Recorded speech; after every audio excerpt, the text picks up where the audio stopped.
সাহরি ও ইফতার শুধু খাদ্য গ্রহণের সময় নয়, এগুলো সুন্নত সম্মত ইবাদতের অংশ।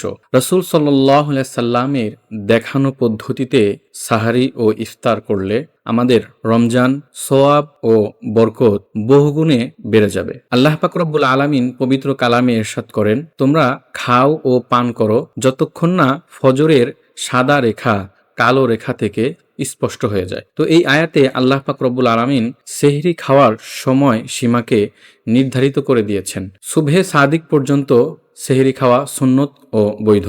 রাসূল পাক সাল্লাল্লাহু আলাইহি সাল্লাম হাদিসে পাকে ইরশাদ করেছেন, তোমরা সাহারি খাও, কেননা এতে বরকত রয়েছে। তাই সাহারি ও ইফতারের মধ্যে গুরুত্বপূর্ণ কিছু বিষয় রয়েছে, যেমন সাহারি একটু দেরিতে খাওয়া, সুবহে সাদিকের আগ মুহূর্তে খাওয়া এবং ইফতারি দ্রুত করা। সাহারিতে অবশ্যই কিছু না কিছু খাওয়া, এটা সুন্নত। খেজুর কিংবা পানি যার যা সামর্থ্য আছে সেই অনুযায়ী কিছু দিয়ে ইফতার করা এবং ইফতারের সময় দোয়া করা, এই সময় দোয়া কবুল হয়। সুন্নত অনুযায়ী সাহারি ও ইফতার করলে রোজার সৌন্দর্য পরিপূর্ণ হয়। অতএব রাসূল পাক সাল্লাল্লাহু আলাইহি সাল্লামের দেখানো পথ অনুসারেই যেন আমাদের সাহারি ও ইফতার পরিপূর্ণ হয়, যাতে আমাদের রমজান বরকতপূর্ণ হয় এবং আমাদের রমজান নিজেদের জন্য আত্মশুদ্ধির কারণ হয়। এখন আধুনিক যুগ, আমরা আমাদের মোবাইলের মাধ্যমে, বিভিন্ন ডিভাইসের মাধ্যমে আমরা সাহারির এবং ইফতারের বার্তা পেয়ে থাকি। তো যথাযথ সময়ে আমরা সাহারি এবং ইফতারের চেষ্টা করব ইনশাআল্লাহ। আল্লাহ পাক আমাদের তৌফিক দান করুন।